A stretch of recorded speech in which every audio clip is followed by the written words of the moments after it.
Help support the show by joining the Patreon or becoming a YouTube member. Also, hit that like button and subscribe if you want more Browns-focused content.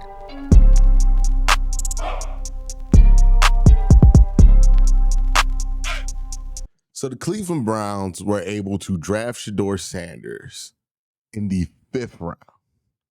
Now, a lot of Browns fans are excited because Shedeur is somebody who was talked about as a first-round pick, talked about as one of the best quarterbacks in this class, and it appears as if the Browns got him on a steep discount. Now, I don't know if you watching this video are frugal like I am, but now I don't know if you watching this video are a frugal person, but I am a frugal person. And if you know any frugal people, you will understand the first thing when you see something on such a steep discount, you must understand is why is that on a discount so steep, right? That doesn't mean you don't buy it. That doesn't mean you didn't get a deal, but you got to understand why it is that you got the discount to begin with. And it can't just be because you're such a cool person and everybody loves you, right? Like it has to be an actual material reason for the discount. So with Shedeur Sanders, and I'm moving my cereal out the way, you have to understand that he fell for some reason. Now, we can agree or disagree to if the reasons justified it. We can agree or disagree to whether these reasons are stupid. But you cannot say that there's not a reason, a football reason, behind why he fell. The question is it justifiable? Was it an overreaction? What exactly happened? So that's what this video is for, right? Browns got Shedeur. A lot of us are excited, including myself. We got him on this steep discount. But hey, why did we get him on this steep discount? Now, I think I'm in a unique position to talk about this because I was never a Shedeur Sanders at 2 guy, right? I never thought that it was a good idea for the Browns to take Shedeur Sanders at number 2 in the draft, simply because I had questions about Shedeur Sanders' upside and if it would be good enough to justify taking a quarterback that early. You take a quarterback in the top 5, you need them to be hopefully an elite quarterback in the NFL. If you don't think that guy has the potential to do that, which I think Shedeur's potential is a little bit below that, not just a little bit, a good amount below that, right? Like I put him as his ceiling being around Tua Tagovailoa, which is good quarterback, but not necessarily Joe Burrow. Well, when that's your ceiling, then the early first round, not really in the cards, right? But I did think Shedeur made a lot of sense for a lot of other teams later in the draft in the first round. And I thought his tape justified a mid to late first round to early second grade. So after day 1 of the draft, I wasn't really surprised that Shedeur was still on the board. I had been talking about it for months on this channel that there was a Shedeur slide that seemed inevitable that people weren't picking up on, right? I did multiple videos on this channel. And if you've watched those videos, you might know where I'm going with this. But the Shedeur slide wasn't a surprise to me after day 1 of the draft. Now, after day 2 of the draft, it got a little surprising, right? The Jackson Dart thing I thought was ridiculous. I've always had Shedeur ranked over Jackson Dart, but it had been clear by the amount that you were hearing about Jackson Dart through the pre-draft process that Jackson Dart was going to be selected a lot earlier than people anticipated. The same thing with Tyler Shuck, right? But once we got to the point to where it's day 3 in the draft and he's still there, that's where I start wondering, okay, how big of a deal was it? Because again, I thought he would fall out the first round, or there was a good chance he could fall out the first round based on a number of things. But falling out day 2, anybody who tells you they thought that was possible is lying to you. Anybody who's telling you that the tape justifies him falling out of day 2 is lying to you. This is not a strong quarterback class. Shedeur Sanders has late first round tape. I've talked to several people, JP Acosta, right? People I brought onto this channel, Kyron Samuel, who have said that, they would put Shedeur, even in last year's class, somewhere behind, Michael Penix, Bo Nix, somewhere in that class. Those are first round picks. So the idea that Shedeur's tape was actually never good is kind of ridiculous. And I've seen some people go to that. And with the Sanders stuff, it's easy for people to jump into extremes, right? Because there's a lot of diehard Sanders folks. There's a lot of diehard Colorado fans in here. There's a lot of diehard anti-Sanders people and anti-Colorado people that have these views for all kind of different reasons, for whatever reason, and it's become this polarizing thing. So it's easy to get pulled into extremes. But in order to understand this situation, it's important that you avoid being pulled into one of those extremes. Because what happened to Shedeur Sanders is in some ways simple, but in other ways very, very complicated. So let's start through it, right? I have 4 main things that I thought were going to affect Shedeur heavily in the pre-draft process. 5, maybe. Let's see where I go with this. Number 1, Sanders family apparatus. I've been talking about this the whole time. People have thoughts about it, right? Whether people like the Sanders family apparatus, whether people dislike the Sanders family apparatus, it is an extra thing that is bestowed upon Shedeur that is not there for every other prospect. You're not worried about the Cam Ward family apparatus. You're not worried about the Jackson Dart family apparatus. You're not worried about the Tyler Shuck family apparatus or the Dylan Gabriel family apparatus. You are worried about the Sanders family apparatus. We've had many conversations. I thought some of these storylines that came out were silly, right? The whole thing about Deion not letting his son play certain places, that was completely fabricated. It was never a real story. And, even credible people in the media bought into that storyline. That Deion wasn't going to let his son play certain places. I've always contended that Deion was not ignorant enough to think that his son was going to be able to demand to go different places. And even Deion knew that because he was never specific about where he wanted his son to go. Everybody goes out here and says Deion had a list of teams that he told them, and that's why he fell. Deion, what's this list? Show me the list of teams. Show me the tweet where Deion saying this, or the video where Deion is making his demands to NFL teams. Y'all are, it didn't happen. Deion did not demand this, right? But Deion's presence created a lot of boogeymans in people's heads. And that's what the Sanders family apparatus. There's other parts to the Sanders family apparatus outside of Deion Sanders, but there's a lot there, right? The fact that Deion's been the coach for his son since middle school, right? The fact that everybody who works at Colorado still answers to Deion. So when they're answering questions about Shedeur, you don't know how to take those answers. All of this stuff is in that bubble of Sanders family's apparatus and what people think about that apparatus surrounding Shedeur Sanders. And it created something to where Shedeur couldn't just be good. Shedeur had to be undeniable, which he's not an undeniable prospect. He's a good prospect. Another thing I think caused the fall, pre-draft management. And we're going to get deep into that because I had a lot of thoughts about the pre-draft process for Shedeur. I think they did a horrific job, and it shows as a lesson to why you got to do the shit, right? The pre-draft stuff. You might not like the pre-draft stuff, but it's important to do because you look at the guys who did go over Shedeur. These were all guys who participated in the pre-draft process as expected. Cam Ward, Tyler Shuck, Jackson Dart, all competed, all did the pre-draft process. We're going to talk about more of this, but that was a big part of this. That was a huge part of this, in my opinion. And kind of tied to this, a lack of participation in the pre-draft process.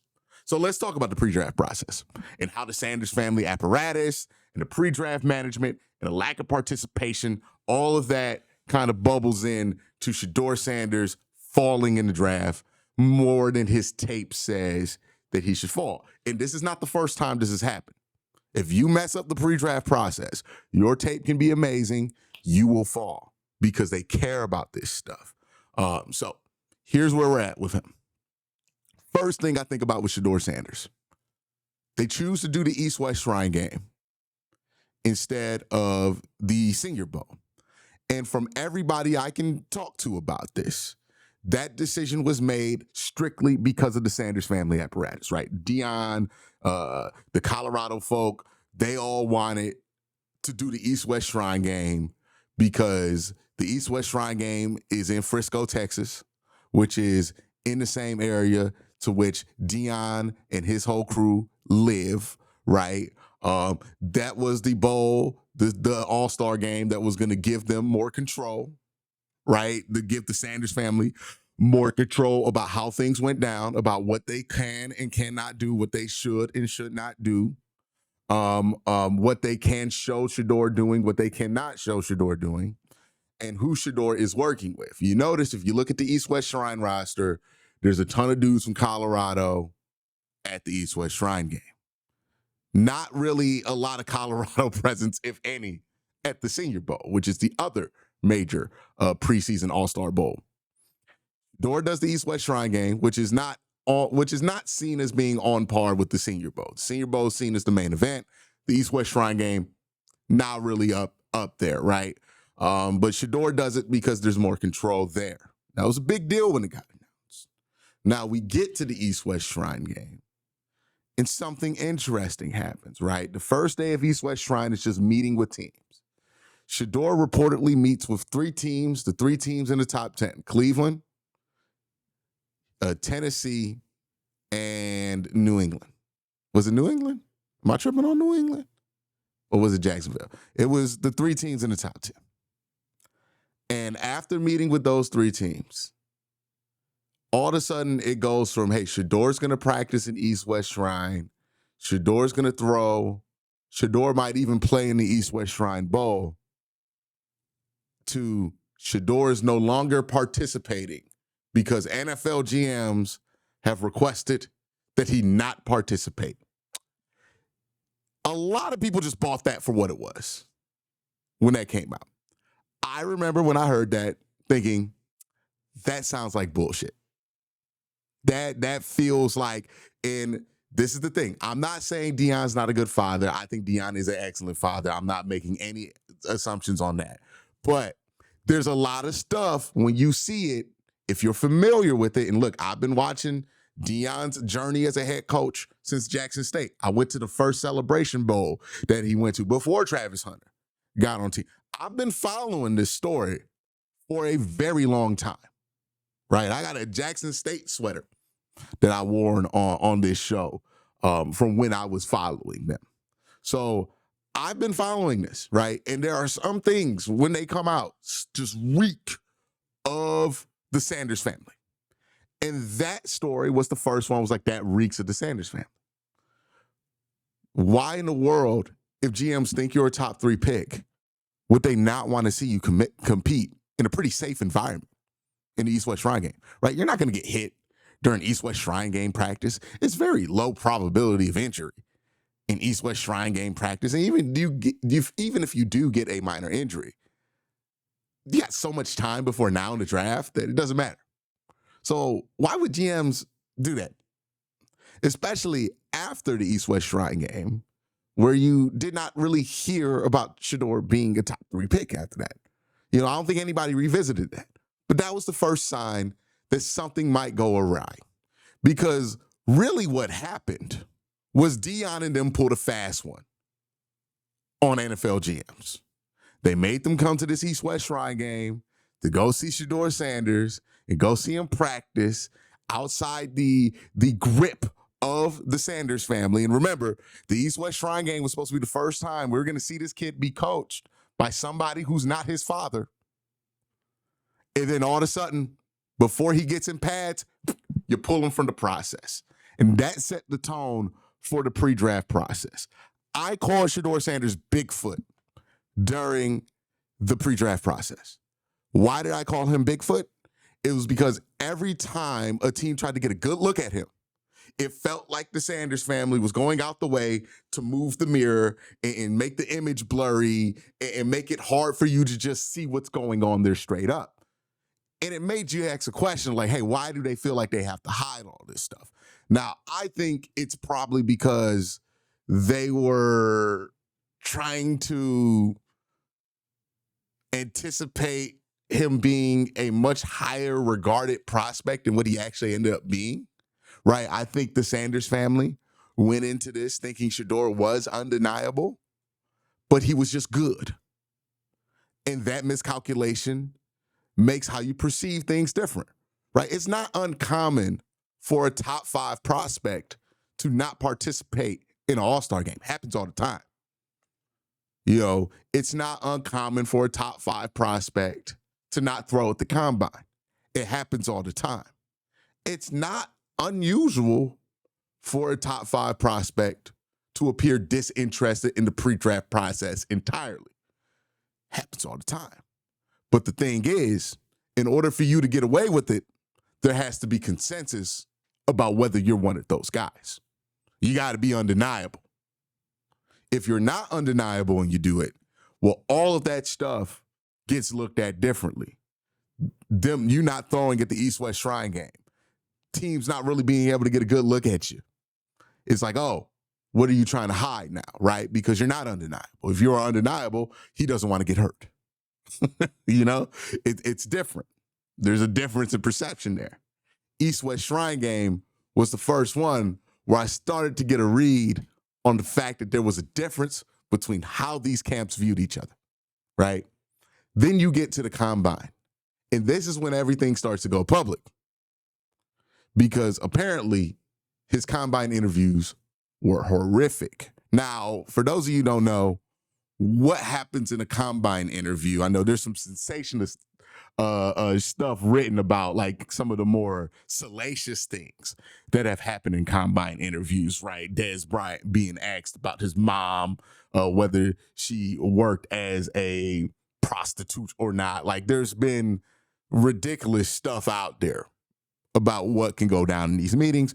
But in general, these meetings are a get to know you, and then they're going to throw you on the whiteboard. They're going to ask you about certain concepts, and then they're going to test you about what you did on the whiteboard. Is that a lot of the stuff that's done at the combine, you are expected to train for it during the pre-draft process. So you're expected to train and learn how to run a 40 and a 3-cone and all this stuff and do the throws that they want you to do at the combine. You're supposed to train and figure out what the pre-draft combine interview is going to be like. It's a test. You want to pass it. You have to study for it. That's the expectation of this stuff. The combine's not just there to see how fast you can run and all that stuff. It serves as a physical and mental test of a player's ability to prepare for what's ahead of him, right? That's part of what the combine is for, right?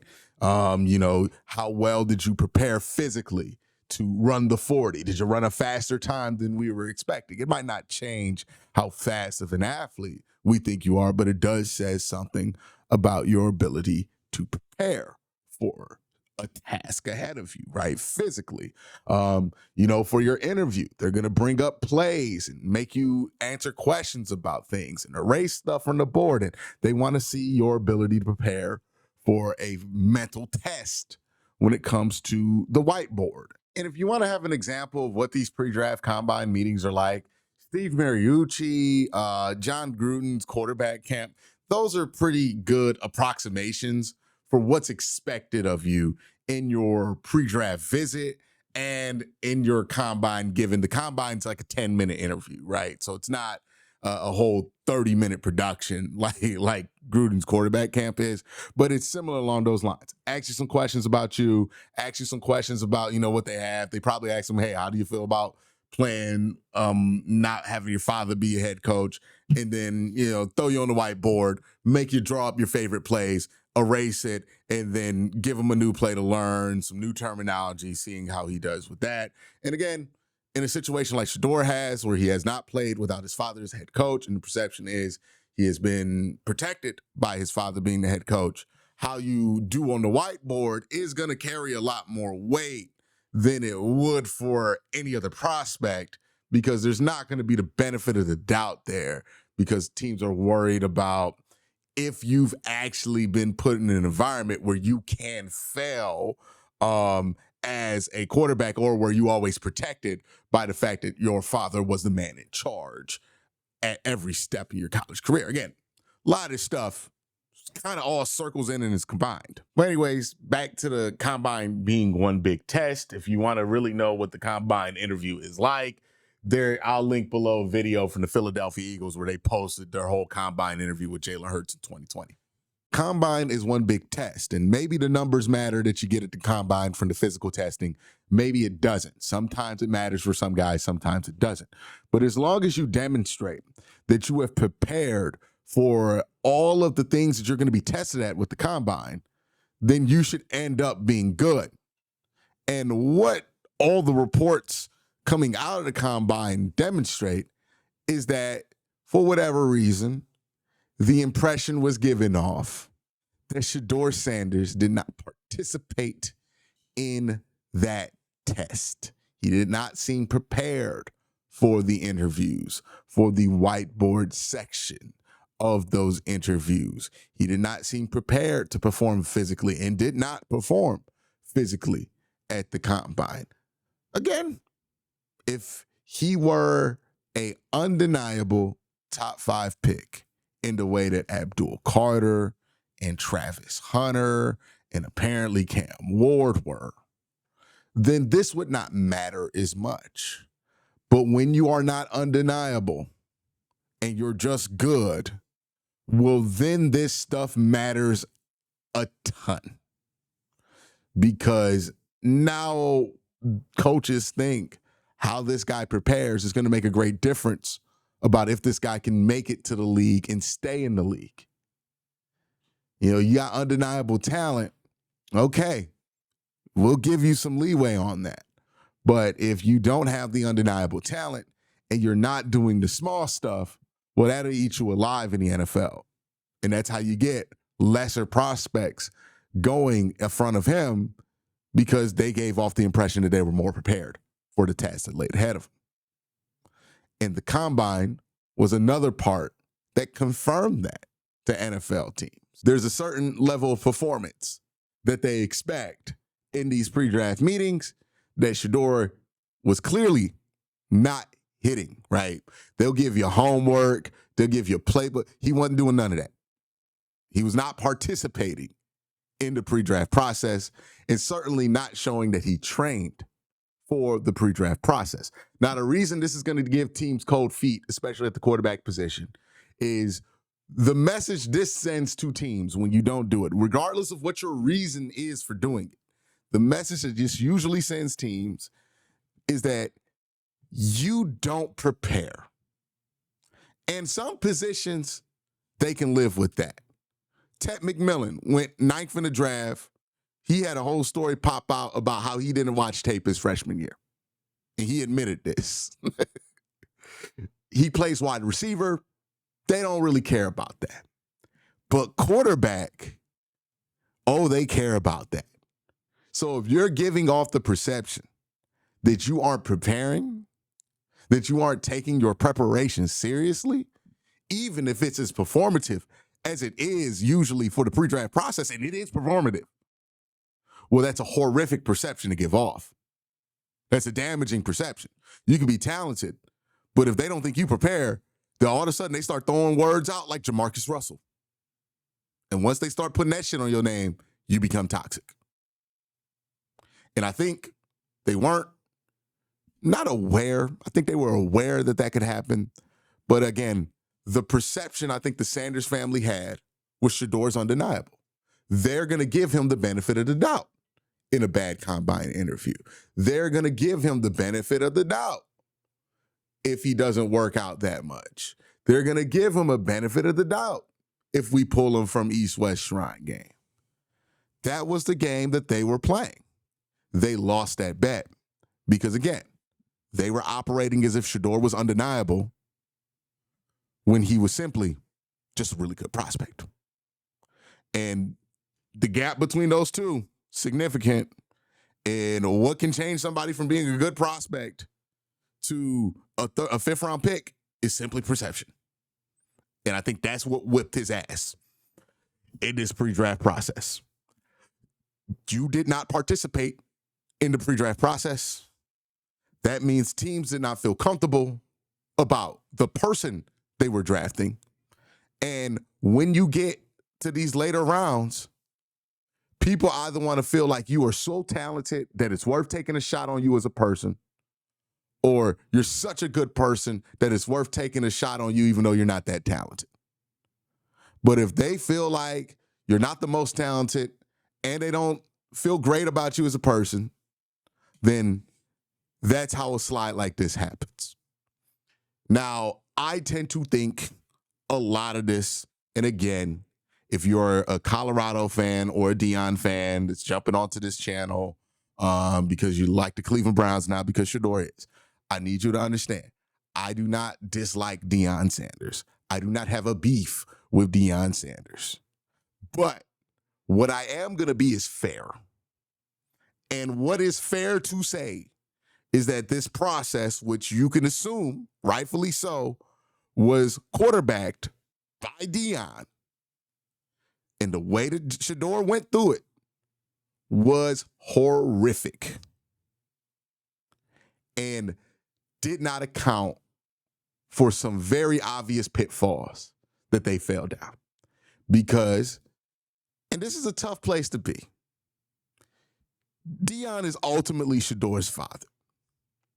And when you are somebody's agent, it's tough because if I'm trying to put myself in his shoes, if I had a son who accomplished what he did as a quarterback and I was his coach, I would think that kid's Peyton Manning, right? Because that's my child. That's my seed. I'm going to think that kid's Peyton Manning. But the problem is, if I move through the process like this kid is Peyton Manning and nobody else agrees with me, then I'm going to do that kid a disservice.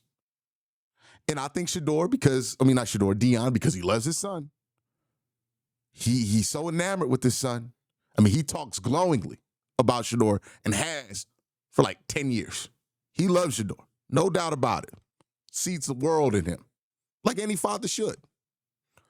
Shedeur's a good kid. He doesn't get in trouble, right? Like, honestly, he loves his son.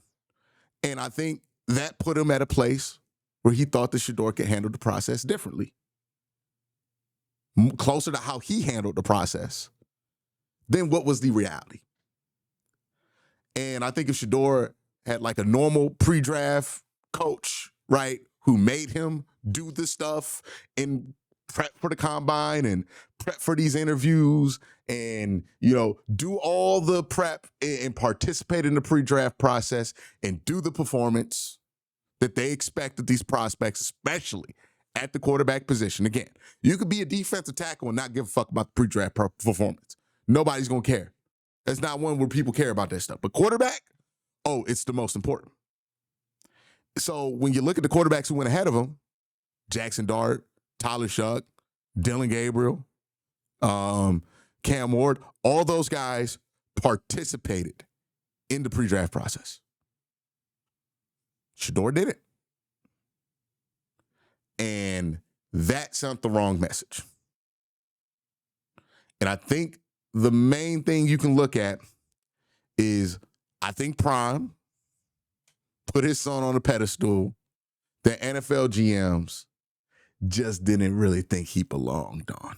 And when you put somebody on a pedestal that they don't belong on, the big thing that happens is that people stop looking at that guy for what he is and start looking for the reasons to pull him off the pedestal. So Deion's walking around like his son Peyton Manning. Now GMs and scouts are like, He ain't Peyton Manning. So instead of talking about what Shedeur does really well, the accuracy, the on-target rate, the ability to process, layer the ball over second levels, instead of being able to talk about that, all these guys can talk about when they talk about Shedeur is what he's not, because they feel like he's being put on a pedestal that he doesn't belong on. And once that starts happening, a lot of the other stuff falls through the cracks. So if you're trying to understand how it is that Shedeur got here, and I think if you're a Browns fan and you want to understand how Shedeur got here and what you need to look for to make sure that this is the guy that you're hoping that you're getting and that the steep discount is something that you can be excited about. How he got here was, I think, a miscalculation by the people in charge of his pre-draft, right? And then some just generally weird moves that happened. Like his pre-draft workout circuit was strange, was extremely strange. Like he did his interviews with Travis Hunter. Like that doesn't happen at quarterback. Usually if you're a quarterback, you do your pre-draft interview. You want to be alone so you can shine, but it's like they slid him in with Travis, and I think that was partly because they realized late into the process that they had not prepared this kid properly for these pre-draft interviews because they assumed that they weren't going to work. They weren't going to be that important because they had a different evaluation of Shedeur than the rest of the league. And once they realized that mistake, there wasn't enough time to get them prepared. So what they wanted to do was kind of distract them. Again, the Bigfoot part of it, right? Trying to hide. I think partway through this process, they realized they had screwed up and they started trying to just obfuscate the image as much as possible, which made people even more nervous. Like if you're wondering how Dylan Gabriel gets selected by the same team that takes Shedeur Sanders before Shedeur Sanders, it is because there was less things to get cold feet about with Dylan Gabriel than Shedeur in the pre-draft process. Dylan Gabriel did the Senior Bowl. Dylan Gabriel played in the Senior Bowl. He practiced all 3 days. He did his interviews. He was probably really good on the whiteboard. He's probably really good when they brought him in for a visit. That's how they get to a point to where they're picking a quarterback in the third round, and they're like, hey, Shedeur's way more talented than Dylan Gabriel. His ceiling's way higher.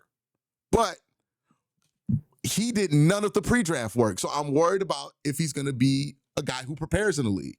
Well, Dylan Gabriel, I know that guy's going to prepare, and I feel good enough about his talent to where I'll take him. And that's how you get to the point where you take Dylan Gabriel. And how you get to the point where it's like, okay, 5th round, we'll take the chance on whatever funkiness happened in this pre-draft.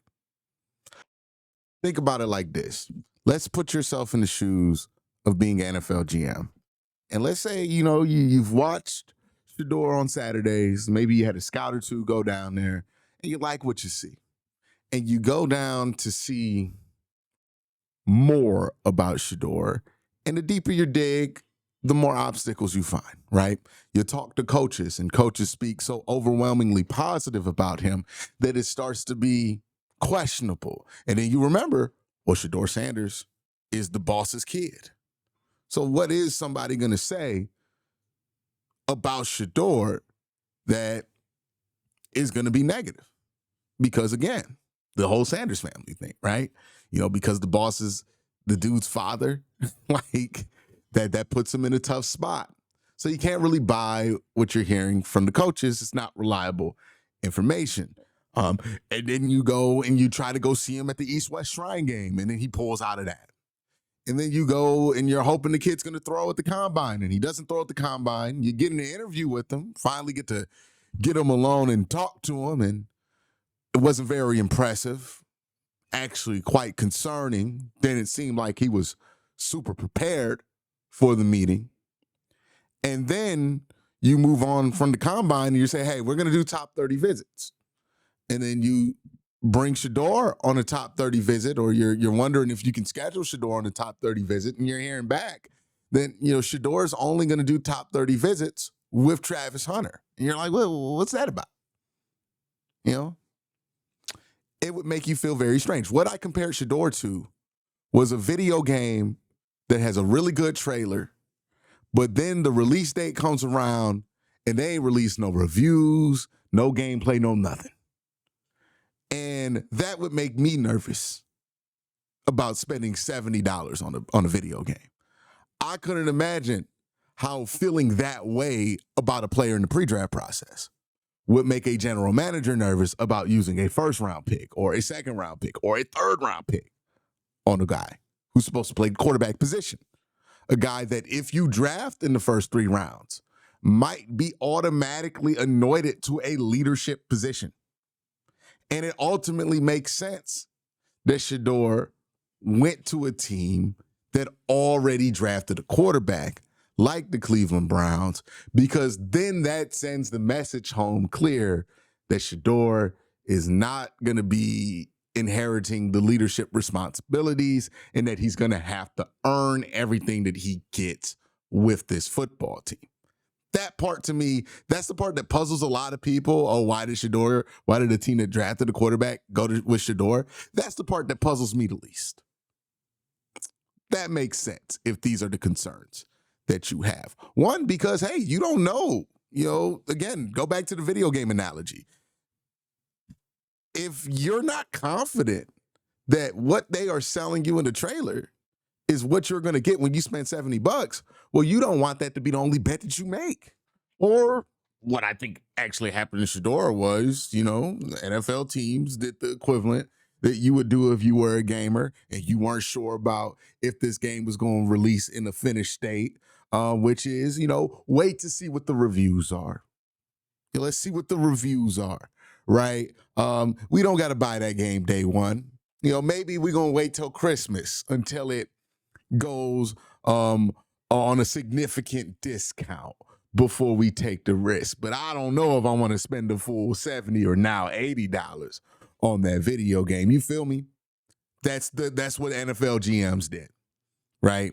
For the same reason you at home would probably be like, I don't know if I want to get the Cyberpunk 2077 on release day. Maybe I want to wait.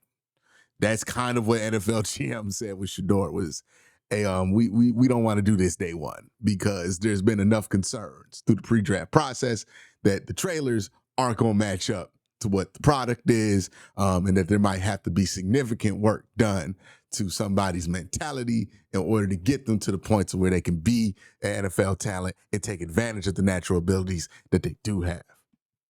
Something to keep in mind. I think a similar dynamic was at play there. And I think that, to me, feels like what happened with them.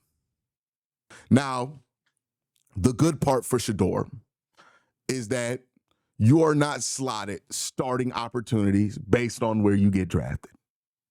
So Shedeur will have the opportunity to show the Cleveland Browns organization, and by proxy, other NFL organizations as well, that what happened in the pre-draft process is separate to who he is as a football player. Because right now, I think the perception is that who he was in the pre-draft process is who you're bringing into the building. And if the pre-draft process was horrific, then obviously there's going to be a big concern about him. He'll get the opportunity. And if I were Shedeur Sanders, I would be overprepared. I would be Mr. Show up at 5 o'clock in the morning, right? Like just clear the perception because it needs to be changed. And it might not be fair. May not be decisions you made to make that perception happen, but those perceptions exist nonetheless. So that's the good news for Shedeur. You win the 5th round, it stinks, but now you have an opportunity with the NFL team to disprove those narratives that may have been created because of decisions that were made during your pre-draft process, right?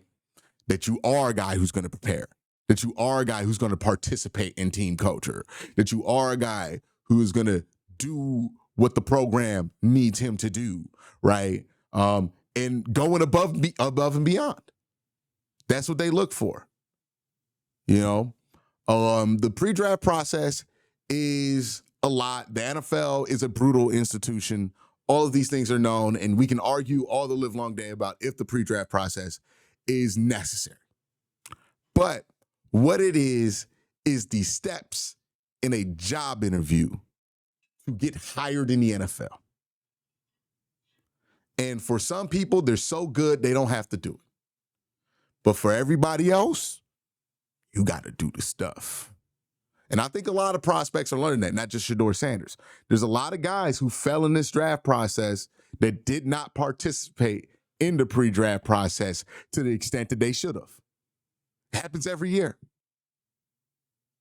And more, I'm seeing more guys think that they don't have to do the pre-draft process. And the NFL sends a message every year to those guys, letting them know you definitely got to do the pre-draft process. It is what it is. But if you're looking for why it is that you're able to get Shedeur Sanders at such a steep discount, 5th-round pick, that's why. And if you want to make sure that you did get the steal that it looks like you got, well, watch how Shedeur shows up to practice. Watch how Shedeur shows up to rookie camp. Watch how Shedeur shows up to training camp. Is he going to be one of the most prepared people in the room? That's the expectation at the quarterback position. That is the whole reason I think he fails, because he gave off the vibe that he might be one of the least prepared people. That's the thing that he has to answer. If you start hearing good things about how he's preparing and how he's working and how he's showing up, then you should feel pretty good about that pick. If we start hearing stuff about him showing up late, him not being prepared, then those red flags that caused him to fall are burning hot. And you can feel how you feel about it. But I'm just telling you what the real is. Like, don't get mad at me. I'm just telling you what the case is, and what to look out for. But that, to me, I think answers why he fell to Cleveland, right?